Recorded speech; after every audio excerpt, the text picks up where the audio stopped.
You know that feeling, right? That little jolt you get when you look down from a really high place, or maybe that creepy crawly feeling when a spider shows up uninvited.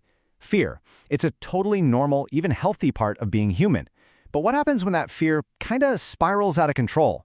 When it becomes so powerful it just takes over your whole life? Well, that's exactly what we're diving into today. The science of phobias. I mean, think about it. There's a huge difference between getting butterflies in your stomach before a big presentation and being so terrified that you literally can't leave your house to go to work. One is just nerves. The other, it can be completely debilitating. So where's the line? What's the tipping point that turns an everyday fear into a life-changing phobia? Well, clinically, this is the line right here. A phobia isn't just about being really, really scared. The keywords you've got to pay attention to are excessive and irrational. We're talking about a fear that just keeps going and is completely, totally out of proportion to the actual, real-world danger. This is the foundation for everything we're about to cover. All right, so let's get into the nitty-gritty. What are the actual signs that separate a simple fear from a full-blown diagnosable phobia? It turns out there's a kind of checklist that professionals use. So it's really a combination of things. First, the fear has to be both irrational and stick around for a while. We're talking at least 6 months. And it's not a slow burn either. The second you're exposed to the trigger, bam, you get this immediate, intense wave of anxiety. But honestly, the two biggest pieces of the puzzle are avoidance and impairment. You start actively changing your life just to avoid the thing you're scared of. And because of that, your world starts to get smaller and smaller. It starts messing with your job, your relationships, just your day-to-day life. Okay, so now we know what a phobia looks like from the outside, but what's going on under the hood? Where do these incredibly intense fears even come from in the first place? The really crucial thing to understand here is that phobias are complex. They almost never have just one single cause. It's usually more like a perfect storm. So for example, you might be biologically wired to be a little wary of something, like snakes or heights, kind of like an old evolutionary program still running. Then something happens, a behavioral trigger, like maybe you see a scary movie or have a bad fall. That can flip the switch.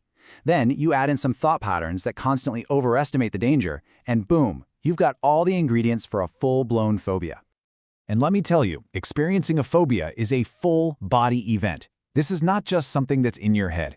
Physically, your body's fight-or-flight system goes into overdrive. Your heart starts pounding, you start sweating, you might even feel sick to your stomach. Psychologically, that's matched by this crushing wave of dread that can build and build right into a panic attack. And all of that, every single bit of it, fuels that one central drive, this overwhelming, all-consuming urge to just get away. Now, to really see how all these pieces fit together, let's zoom in on one of the most common and honestly one of the most misunderstood phobias out there, agoraphobia. And this quote right here, this just nails it. The popular idea of agoraphobia is all wrong. It's not really about a specific place. The real fear is internal. It's the absolute terror of having a panic attack and feeling trapped, like you can't get away or find help. Okay, so this is the huge myth we need to bust right now. The name comes from the Greek word agora, which means marketplace, so everyone just assumes it's a fear of open spaces. But the reality is so much bigger than that. The actual fear is about being in any situation where getting away would be hard or embarrassing if you started to panic. That could be a packed concert, the middle seat on an airplane, or even just a long line at the grocery store. See? The trigger isn't the space itself, it's the feeling of being stuck.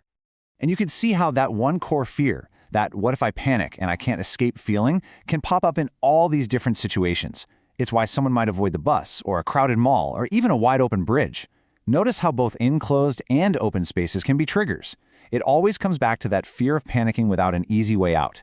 And in the most severe cases, the only place that feels safe is home, which can lead to someone being unable to leave at all. Now, I know all of this can sound incredibly tough, and it absolutely is.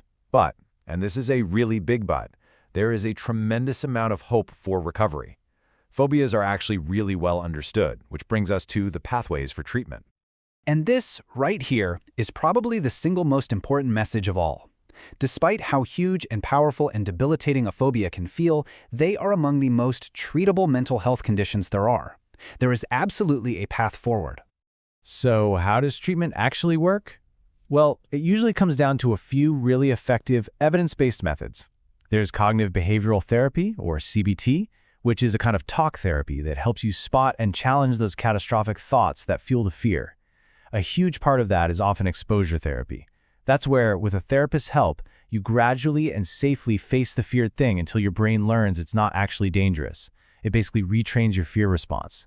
And in some cases, medication can also be really helpful to just lower that background anxiety, making the therapy work even better.